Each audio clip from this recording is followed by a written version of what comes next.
नमस्कार दोस्तों, गणेश शंकर विद्यार्थी जी का ये 7वां पाठ है जो कि क्लास 9th स्पर्श नामक पाठ्य पुस्तक हिंदी से लिया गया है। तो गणेश शंकर विद्यार्थी का जो पाठ है धर्म की आड़, तो इस पाठ के बारे में गणेश शंकर विद्यार्थी जी ने क्या बताया है धर्म के बारे में, उसको जानेंगे, समझेंगे, उसका अध्ययन करेंगे। तो आइए चलते हैं, सबसे पहले जानते हैं गणेश शंकर विद्यार्थी जी का जीवन काल या उनके बारे में। तो इनका जो जन्म है 1890 ईस्वी में, जबकि निधन जो है 1931 ईस्वी में हुआ था। गणेश शंकर विद्यार्थी का जन्म उत्तर प्रदेश के इलाहाबाद शहर में 1890 ईस्वी में हुआ। एंट्रेंस पास करने के बाद वे कानपुर करेंसी दफ्तर में मुलाजिम हो गए।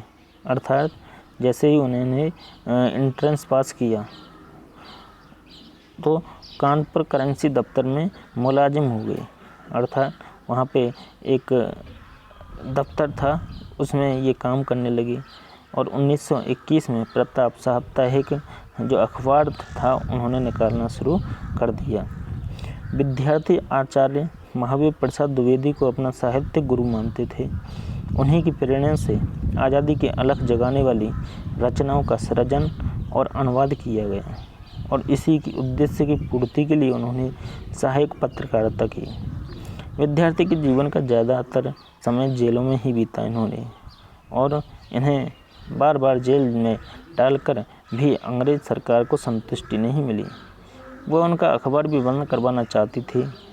कानपुर में 1931 में मचे सांप्रदायिक दंगों को शांत करवाने के प्रयास में विद्यार्थी को अपने प्राणों की बलि देनी पड़ी। इनकी मृत्यु पर महात्मा गांधी ने कहा था कि काश ऐसी मौत मुझे मिली होती। अर्थात गांधी जी ने भी कहा था इनकी मृत्यु पर कि काश ऐसी मौत भी मुझे मिली होती। तो विद्यार्थी अपने जीवन में भी और लेखन में भी गरीबों, किसानों, मजदूरों आदि के प्रति सच्ची हमदर्दी का इजहार करते थे। देश की आज़ादी की मुहिम में आड़े आने वाले किसी भी कृत्य या परंपरा को वह आड़े हाथों लेते थे। देश की आज़ादी उनकी नज़र में सबसे महत्वपूर्ण थी। आपसी भाईचारे को नष्ट भ्रष्ट करने वालों की वे जमकर खबर लेते थे। उनकी भाषा सरल, सहज लेकिन बेहद मारक, अर्थात किसी के मर्म को भेदने वाली और सीधा प्रहार करने वाली होती थी। प्रस्तुत पाठ जो है धर्म की आड़, जिसका कि हम अध्ययन करेंगे, इसमें विद्यार्थी जी ने उन लोगों के इरादों और कुटिल चालों को बेनकाब किया है जो धर्म की आड़ लेकर जन सामान्य को आपस में लड़ाकर अपना स्वार्थ सिद्ध करने की फिराक में रहते हैं। अर्थात अपना स्वार्थ सिद्ध करने लगे रहते हैं। धर्म की आड़ में अपना स्वार्थ सिद्ध करने वाले हमारे देश में हों या ऐसा नहीं है। विद्यार्थी अपने इस पाठ में दूर देशों में भी धर्म की आड़ में कैसे कैसे कुकर्म हुए हैं, कैसी कैसी अनीतियाँ हुई हैं, कौन कौन लोग, वर्ग और समाज उनके शिकार हुए, इसका खुलासा करते चलते हैं। तो आइए कुछ डिटेल में समझने की कोशिश करते हैं इस पाठ के माध्यम से। विद्यार्थी जी ने धर्म के बारे में क्या कहा है कि इस समय देश में धर्म की धूम है। अर्थात अनेक धर्मों के लोग यहाँ पर रहते हैं और अपने अपने धर्म के बारे में धूम मचाते फिरते हैं। कह सकते हैं उत्पात किए जाते हैं। उत्पात मीन्स अनेक उत्पात, या कह सकते हैं धर्म के बारे में। तो धर्म और ईमान के नाम पर और जिद की जाती है। तो धर्म और ईमान के नाम पर बस जिद ही होती है कि हिंदू धर्म, मुस्लिम धर्म, ईसाई, सिख, बौद्ध, ये क्या है? धर्म ही हैं। तो रमुआ और बुद्धू मियाँ धर्म और ईमान को जाने या ना जाने, परंतु उनके नाम पर उबल पड़ते हैं। रमुआ और बुद्धू मियाँ और जान लेने और जान देने के लिए तैयार हो जाते हैं। दो पात्र थे, रमुआ और बुद्धू मियाँ। तो वो धर्म और ईमान को जाने या ना जाने, अर्थात उसके बारे में जाने या नहीं जानते थे, परंतु उनके नाम पर जो लोग थे उबल पड़ते थे और जान लेने और जान देने की तैयार हो जाते थे। देश के सभी शहरों का यही हाल है। उबल पड़ने वाले साधारण आदमी का इसमें केवल इतना ही दोष है कि वह कुछ भी नहीं समझता बूझता और दूसरे लोग उसे जिधर जोत देते हैं उधर जुत जाता है। अर्थात वह अपने मन से नहीं सोचता, जैसा लोग कह देते हैं उधर ही जुत जाता है। जुत जाता है मीन्स उनकी बातों में आ जाता है। यथार्थ दोष है, अर्थात दोष जो है बेकार का है। कुछ चलते पुर्जे पढ़े लिखे लोगों का, जो मूर्ख लोगों की शक्तियों और उत्साह का दुरुपयोग इसलिए कर रहे हैं कि इस प्रकार जाहिलों के बल के आधार पर उनका नेतृत्व और बड़प्पन कायम रहे। जो उनका नेतृत्व और बड़प्पन है वह कायम रहे, इसके लिए धर्म और ईमान की बुराइयों से काम लेना उन्हें सबसे सुगम या अच्छा मालूम पड़ता है। सुगम है भा कहते हैं, सुगम है भी अर्थात अच्छा है भी। तो साधारण से साधारण आदमी तक के दिल में यह बात अच्छी तरह बैठी हुई है, अर्थात अच्छी प्रकार से जानता है कि धर्म और ईमान की रक्षा के लिए प्राण तक दे देना वाजिब है। वाजिब है मीन्स बेहतर है। तो बेचारा साधारण आदमी धर्म के तत्वों को क्या जाने, लकीर पीटते रहना ही वह अपना धर्म समझता है। अर्थात लकीर का फकीर वह व्यक्ति बन जाता है और उसकी इस अवस्था से चालाक लोग इस समय बहुत ज़्यादा फ़ायदा उठा रहे हैं। तो पाश्चात्य देशों में धनी लोगों की, गरीब मजदूरों की झोंपड़ी का मजाक उड़ाती हुई अट्टालिकाएँ आकाश से बातें करती हैं, तो गरीबों की कमाई से ही वे मोटे पड़ते हैं, अर्थात गरीबों की कमाई खाते हैं और उसी के बल से वे सदा इस बात का प्रयत्न करते हैं कि गरीब सदा चूसे जाते हैं। अर्थात गरीब जो होता है उनका जो जैसे खून चूस लिया जाता है और यह भयंकर अवस्था है। इसी कारण साम्यवाद, बोल्शेविज्म आदि का जन्म हुआ। अर्थात विदेशों में भी जो विक्रांति हुई वो क्या थी, ये धर्म के नाम पर हुई। हमारे देश में अर्थात भारत में इस समय धनपतियों का इतना जोर नहीं है। यहाँ धर्म के नाम पर कुछ इन्हें गिने आदमी अपने हीन स्वार्थों की सिद्धि के लिए, अर्थात थोड़े से स्वार्थ की सिद्धि के लिए करोड़ों आदमियों की शक्ति का दुरुपयोग किया करते हैं। अर्थात करोड़ों लोगों को क्या है वो लड़वा देते हैं। गरीबों का धनाढ्यों द्वारा चूसा जाना इतना बुरा नहीं है जितना बुरा यह है कि वहाँ है धन की मार, यहाँ है बुद्धि पर मार। वहाँ धन दिखाकर करोड़ों को बस में किया जाता है और फिर मनमाना धन पैदा करने के लिए जोत दिया जाता है। और यहाँ जो है क्या है बुद्धि की मार। तो बुद्धि पर पर्दा डालकर पहले ईश्वर और आत्मा का स्थान अपने लिए लेना और फिर धर्म, ईमान, ईश्वर और आत्मा के नाम पर अपनी स्वार्थ सिद्धि के लिए लोगों को लड़ना बढ़ाना। अर्थात तो विदेशों में तो क्या है धन की मार, लेकिन यहाँ बुद्धि की मार चलती है। भारत देश में लोग जो हैं धर्म के नाम पर एक दूसरे को लड़वा देते हैं। मूर्ख बेचारे धर्म की दुहाइयाँ देते, मूर्ख जो लोग हैं वे बेचारे धर्म की दुहाइयाँ देते और दिन दिन चिल्लाते हैं, अपने प्राणों की बाजियाँ खेलते और थोड़े से अनियंत्रित और धूर्त आदमियों का आसन ऊंचा करते और उनका बल बढ़ाते हैं। धर्म और ईमान के नाम पर किए जाने वाले इस भीषण व्यापार को रोकने के लिए साहस और दृढ़ता के साथ उद्योग होना चाहिए। साहस और दृढ़ तो उद्योग होना चाहिए। जब तक ऐसा नहीं होगा तब तक भारतवर्ष में नित्य प्रति बढ़ते जाने वाले झगड़े कम ना होंगे। अर्थात जो झगड़े हैं वे बढ़ते ही रहेंगे। धर्म की उपासना के मार्ग में कोई भी रुकावट ना हो, है ना। जिसका मन जिस प्रकार चाहे उसी प्रकार धर्म की भावना को अपने मन में जगावे।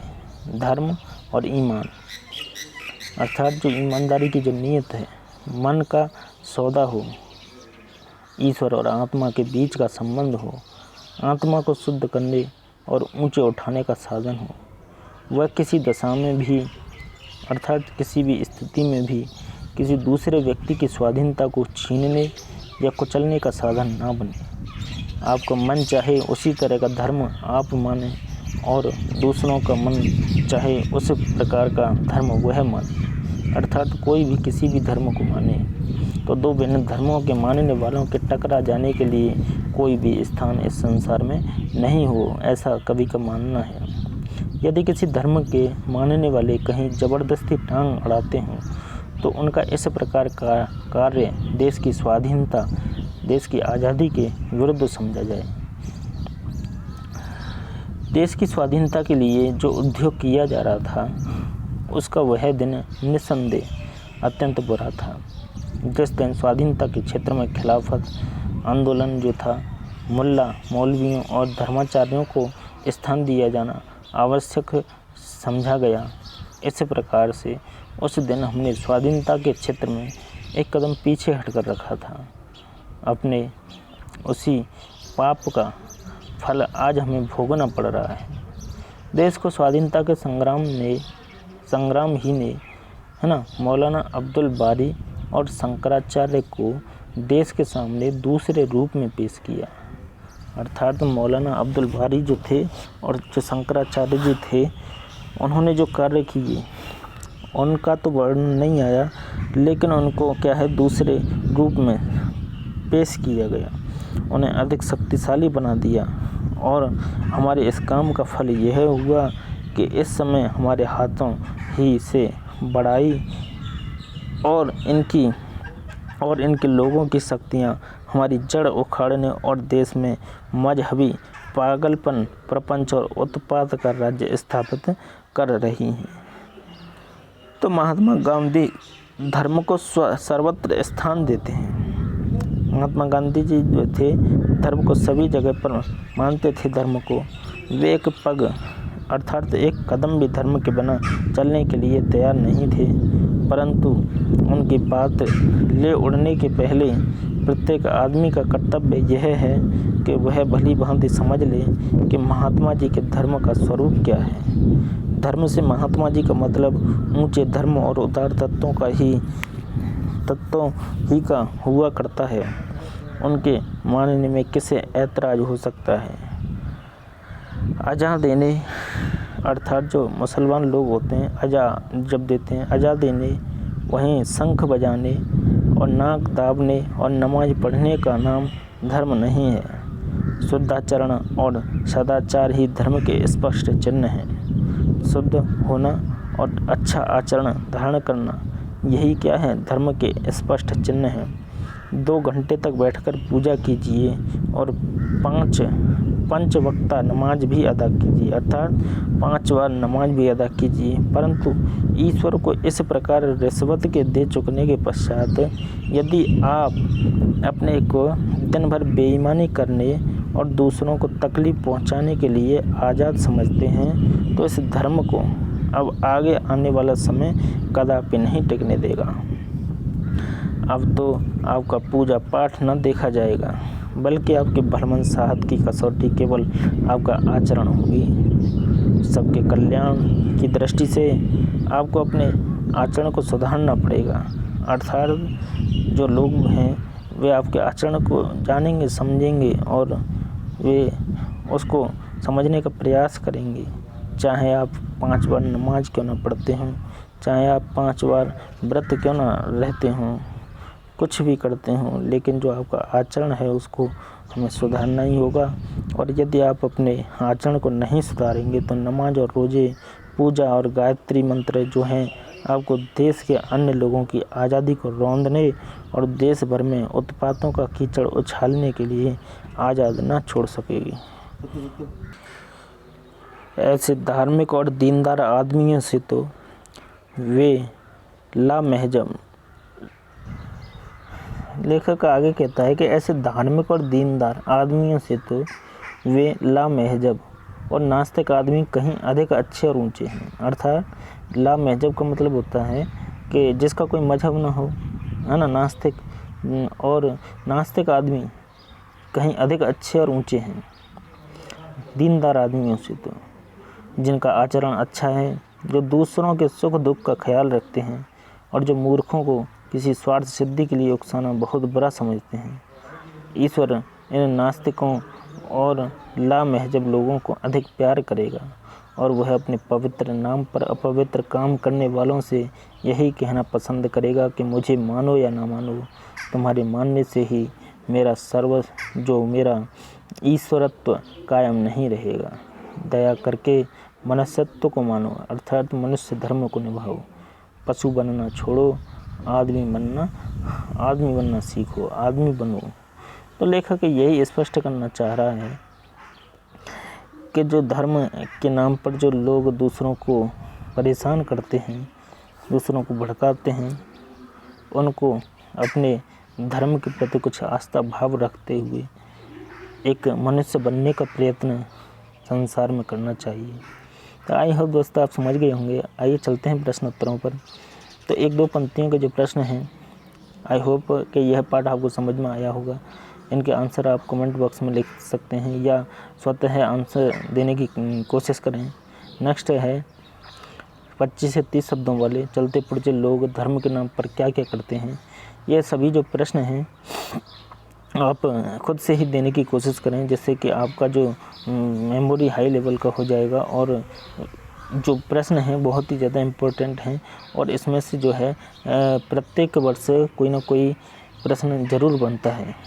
यह जो टॉपिक है बहुत ही ज़्यादा महत्वपूर्ण आपके लिए साबित होगा एग्ज़ाम्स में। तो आई होप आप समझ रहे होंगे और आप इनका स्क्रीनशॉट लेके या वीडियो को पॉज करके आप इनके आंसर देने की कोशिश करें। वहीं नेक्स्ट है जो इसके ग्रामर के जो टॉपिक हैं मैं इन सबको क्लियर करवाता जाऊंगा, जो कि सबसे ज़्यादा ग्रामर के जो टॉपिक हैं आपके एग्ज़ाम्स में इन्हीं किताबों से देखने को मिलते हैं। जैसे सुगम का जो विपरीतार्थक मीन्स विलोम शब्द उल्टा जो होता है, सुगम का क्या होता है दुर्गम, धर्म का क्या होता है अधर्म, धर्म का क्या होता है अधर्म। वहीं ईमान का क्या होता है ईमान मीन्स क्या होता है ईमानदारी, तो क्या होता है इसका बेईमानी, है ना बेईमानी। वहीं साधारण का असाधारण, साधारण का असाधारण, है ना। वहीं स्वार्थ का निस्वार्थ, स्वार्थ का निस्वार्थ, स्वार्थ का निस्वार्थ। स्वार्थ मीन्स किसी के प्रति स्वार्थ भाव होना, निस्वार्थ मीन्स नियमित रहित अर्थात स्वार्थ भाव ना होना। वहीं दुरुपयोग करना और एक होता है सदुपयोग। दुर मीन्स अच्छा उपयोग नहीं होता है जो, वहीं सदुपयोग में अच्छा उपयोग। दुरुपयोग मीन्स बुरा उपयोग। नियंत्रित मीन्स होता है नियंत्रण करना, वहीं अनियंत्रित मीन्स नियंत्रण ना करना, अनियंत्रित मीन्स नियंत्रण ना करना। स्वाधीनता मीन्स होती है आज़ादी। वहीं गुलामी क्या होती है गुलाम बना के रखना। नेक्स्ट है निम्नलिखित उपसर्गों का प्रयोग करके दो शब्द बनाइए।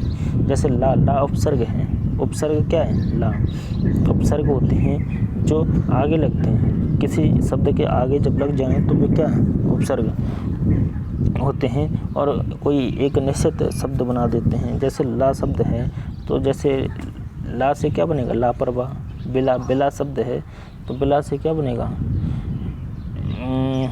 बिला से बनेगा, बिला से जैसे बिलान। बे शब्द है, बे शब्द जैसे बेहद, बेईमानी, है ना। बद शब्द है तो क्या बनेगा बदनामी, बदनाम, बदहोश, बदमाश, ये शब्द बनेंगे। वहीं ना शब्द है तो ना शब्द से क्या बनेगा नाइंसाफ़ी, नाखुश, नामंजूर। वहीं खुश शब्द है तो खुश मिजाज। वहीं हर शब्द है तो क्या बनेगा हर रोज़, हर काम, हर दिन। वहीं गैर शब्द है तो गैर जिम्मेदार, गैर पारंपरिक, है ना, ऐसे शब्द बनेंगे। वहीं नेक्स्ट है तीसरा, उदाहरण के अनुसार त्व प्रत्यय लगाकर 5 शब्द बनाइए। जैसे देव प्लस लगा, उस प्रकार से क्या बना देवत्व। उसी प्रकार से जैसे ममत्व, देवत्व, कृतत्व, है ना, और उसी प्रकार से अनेक शब्द बना सकते हैं। निम्नलिखित उदाहरण को पढ़ करके पाठ में आए संयुक्त शब्द छांटने हैं। जैसे चलते पुर्जे, तो उसी प्रकार से जो पाठ में आए हैं संयुक्त शब्द, जो कि ये वाला जो चिन्ह होता है, जो कि संयोजक चिन्ह होता है, जो कि संयुक्त शब्दों के साथ लग के बनता है। तो संयोजक चिन्ह को आप ढूंढ सकते हैं, वहीं आपको मिल जाएगा चलते पुर्जे जैसे शब्द। 5 पाठ में आए संयुक्त शब्द सारे के सारे मिल जाएंगे। वहीं भी का प्रयोग करते हुए 5 वाक्य बनाइए। भी क्या होता है आप जानते हैं, भी होता क्या है, लिखा तो भी है लेकिन होता क्या है। जैसे आज मुझे बाज़ार होते हुए अस्पताल भी जाना है ना। तो इस भी क्या है, ये क्या है, निपात होता है। क्या होता है, निपात, जिसको क्या बोलते हैं, निपात। या जो कारक चिन्ह होते हैं उनमें जो यूज किया जाता है निपात, कारक चिन्हों को ही क्या कहते हैं, निपात। वहीं इसी प्रकार से जो शब्द हैं 5 वाक्य बना सकते हैं जिसमें आपको भी लगाना है कि आज मुझे बाज़ार होते हुए अस्पताल भी जाना है। आज मुझे क्या है, मुझे आज विद्यालय में बहुत सारे काम भी करने हैं। ऐसे इस प्रकार के आप बहुत सारे वाक्य बना सकते हैं। वहीं योग्यता विस्तार में धर्म एकता का माध्यम है। क्या, इस विषय पर कक्षा में परिचर्चा कीजिए। तो धर्म एकता का एक माध्यम है, इस पर क्या है, आप विभिन्न प्रकार के टॉपिक या वाक्य या किसी प्रकार से आप लिख भी सकते हैं या इस पर बोल भी सकते हैं, कोई भी टॉपिक जो है। वहीं शब्दार्थ और टिप्पणियाँ दी हुई हैं कि उत्पाद मीन्स होता है उपद्रव या खुराफाती। ईमान मीन्स नियत सच्चाई। जाहिल मीन्स होता है जाहिल या गवार या अनपढ़ जिसको बोलते हैं। वहीं बाजे मीन्स होता है उचित या उपयुक्त या यथार्थ। वहीं बेजा मीन्स होता है गलत, अनुचित। अट्टालिकाएँ मीन्स होता है ऊंचे मकान या प्रासाद, अट्टालिकाएँ। वहीं साम्यवाद मीन्स होता है कार्ल मार्क्स द्वारा प्रतिपादित राजनीतिक सिद्धांत जिसका कि उद्देश्य था विश्व में वर्गहीन समाज की स्थापना करना, साम्यवाद।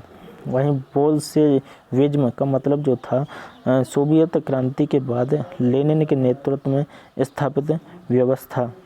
जो सोवियत क्रांति के हुई थी उसके बाद जो लेनिन के नेतृत्व में स्थापित व्यवस्था थी उसको ही क्या बोला गया, बोल्शेविज्म। वहीं धनाढ्य का मतलब धनवान या दौलतमंद होता है। स्वार्थ सिद्धि का मतलब अपना स्वार्थ पूरा करना। अनियंत्रित में जो नियंत्रण में ना हो या मनमाना अपना काम करे जैसे अनियंत्रित है। वहीं धूर्त में क्या होता है, छली या पाखंडी। वहीं खिलाफत जैसे एक आंदोलन हुआ था तो खिलाफत यहाँ जो विदेशों के लिए जो यूज हुआ, खलीफा का पद या पैगंबर या बादशाह का जो प्रतिनिधि होना उसके लिए कहा गया खिलाफत। वहीं मजहबी मीन्स धर्म विशेष से संबंध रखने वाला कौन होता है, मजहबी। प्रपंच मीन्स होता है छल या धोखा देने वाला। वहीं उदार मीन्स होता है महान, दयालु, ऊंचे दिल वाला। बलवंत साहत मीन्स सज्जनता या शराफत, बलवंत साहत करना, किसी के साथ अच्छा करना कह सकते हैं। कसौटी मीन्स होता है परख या जांच करना, कसौटी पर कसना कहते हैं। ला मजहब मीन्स होता है जिसका कोई धर्म मजहब ना हो या कह सकते हैं नास्तिक, उसको ला मजहब। तो आई होप दोस्तों आपको यह पाठ अच्छे प्रकार से समझ में आया होगा। फिर भी अगर समझ में नहीं आया तो कमेंट बॉक्स में करके कमेंट करें। चैनल को लाइक करें, शेयर करें एंड सब्सक्राइब करें और अपने ज़्यादा से ज़्यादा मित्रों को जोड़ने की कोशिश करें जिससे कि जो क्लास 9th हिंदी पाठों की जो श्रृंखला चली हुई है स्पर्श नामक पाठ्यपुस्तक से, उसके बाद हम नेक्स्ट जो आपकी पाठ्यपुस्तक है उसका अध्ययन कराएंगे और टॉपिक बाय टॉपिक आपको यह सीरीज़ मिल जाएगी जो कि SS नॉलेज नामक जो चैनल है उसको सब्सक्राइब करें और बेल आइकन को भी प्रेस करें जिससे कि आने वाला जो नोटिफिकेशन है तुरंत आपके मिल सके। तो धन्यवाद दोस्तों।